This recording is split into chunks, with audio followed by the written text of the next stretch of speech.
Welcome back, everybody. I'm Echo Ninja, as usual, every week with, of course, The Mandalorian, Season 2, Episode 7, Chapter 15, The Believer.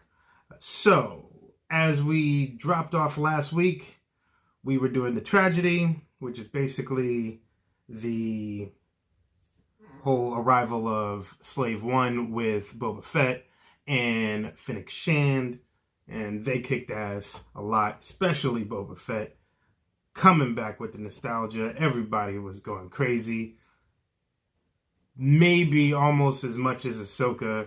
I mean, you can check my reactions up here to see which one was more exciting.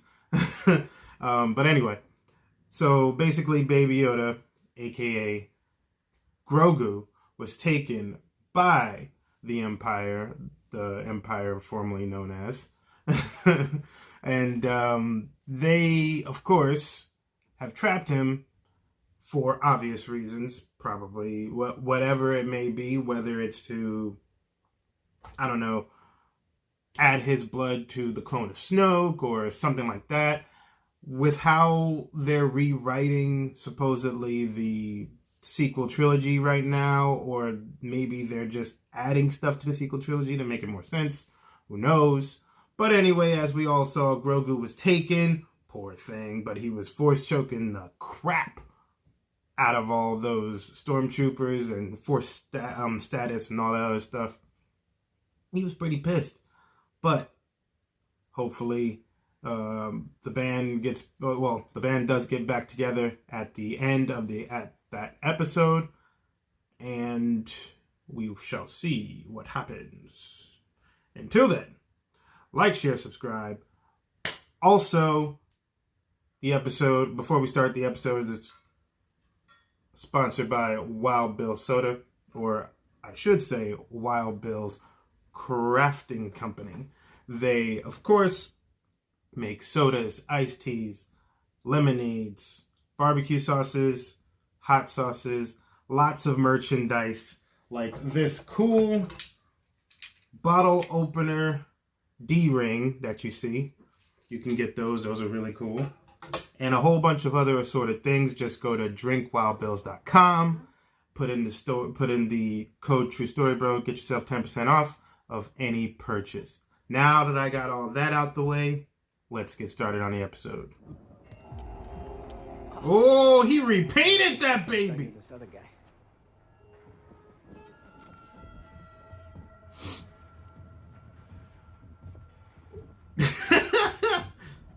Okay, good. He got the jetpack back. I'm wanted by the ISB. I'll trip the alarm too. God. Fett, let's just say they might recognize my face. Great. So you don't have a look. No way. The minute he gets inside.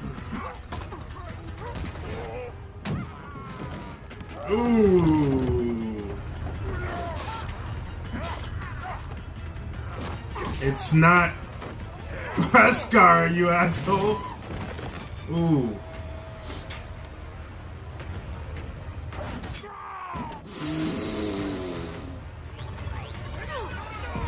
Oh! Nice! Nice!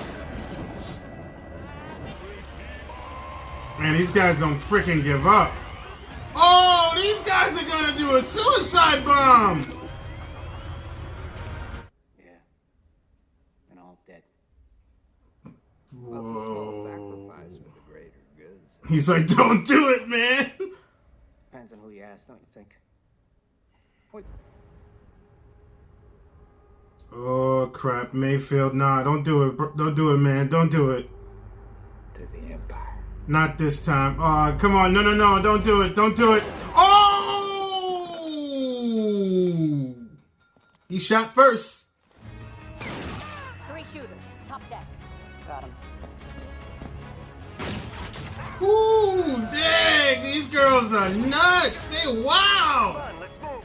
The hell you think I'm doing?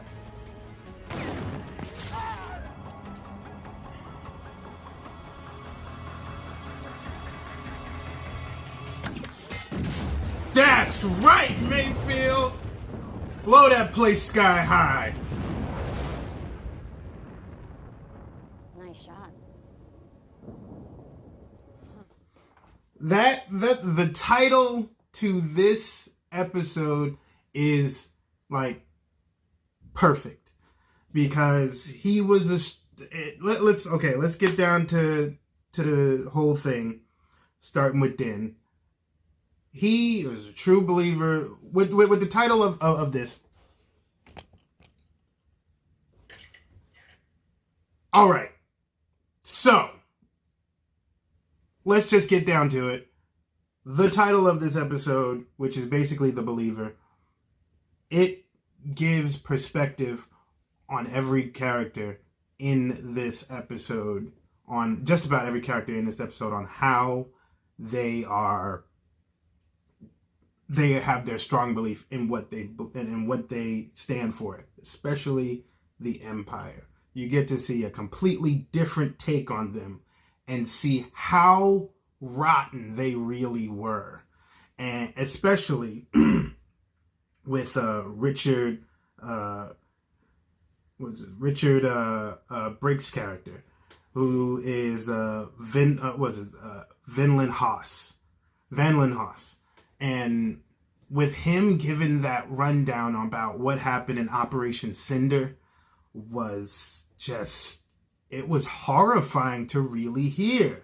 Like, hearing how he killed 10, 15 people, 15,000 people in a blink of an eye, including his own troopers and everything. And Mayfield was there and saw the whole thing.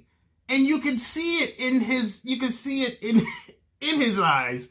He was just all like, I want to kill you so bad. And you know what? I'm going to do it. And he just pulled off a Han Solo shot first and was just all like, okay, this is our plan on how to get out.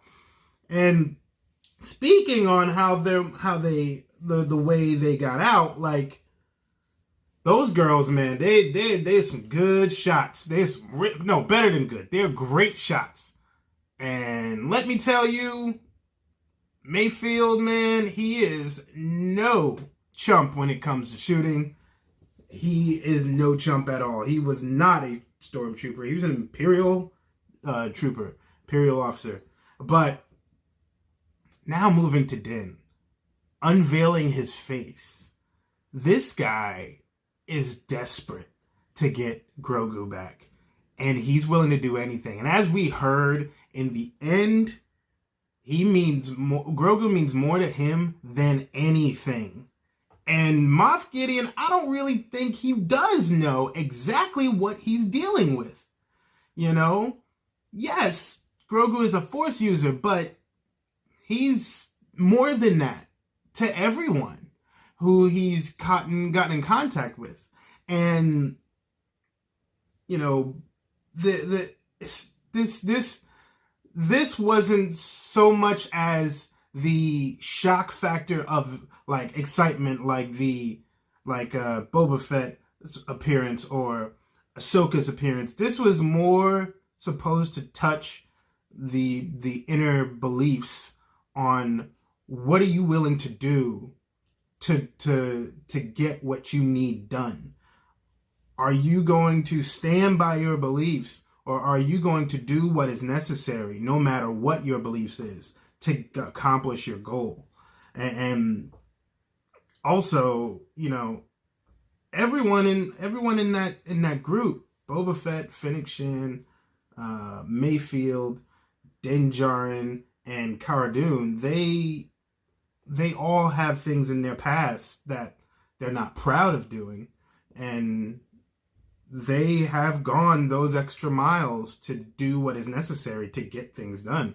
I mean, Mayfield, he kind of washed himself of the sins of the Empire with doing this job. And Din, he was willing to expose his face, literally, in a way, banish his belief of what he stood by with the old Mandalorian way, in a way, it's almost like, is this going to be is this going to be a more of an occurring thing? Is he going to be kind of more on the side of, you know what, I don't mind doing this because X, Y, and Z. And especially with Grogu, when it comes to Grogu, this guy is willing to do anything that's necessary, no matter what the complication may be, no matter how, no matter what the odds are against him, he's willing to get it done. And I do appreciate the factor that they showed Mayfield change his ways in a way.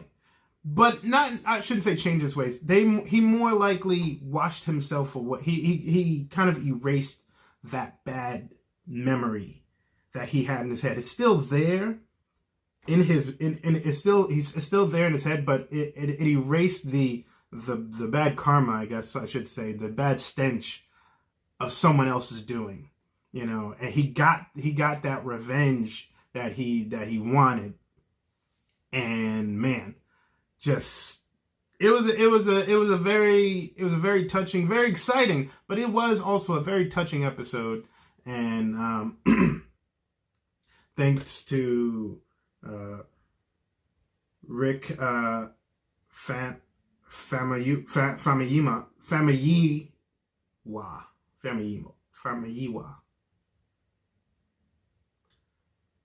Thanks to the director for this episode, Rick. You pure gold. And writers, of course, that's for certain. The direction of this episode was really cool. And it's funny because the whole pirate thing reminded me of the Back to the Future train scene, which was interesting. That was cool. And man, yeah. That's pretty much so far what I had to say with this. It's a really good episode, of course. The Boba Fett episode, to me, is up there next to the Ahsoka episode. But anyway, for now, let's just kind of get as much as we can out of this episode. Maybe if you guys have anything else that I may have missed, or something that you feel that hit you in this episode, put it in the comments down below and let me know. What did you think of this episode? What did you think of the reveal of the face again of Din Djarin?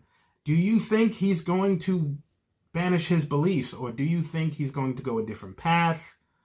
Maybe similar to Bo-Katan, or something else different. What do you think is going to happen when they finally get to Moff Gideon?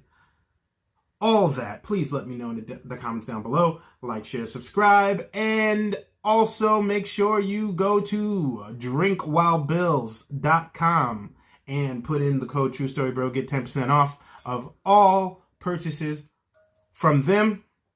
And you can get this, which is the Konami code thing, of course. That is drinkwhilebills.com and code TrueStoryBro. 10% off all purchases.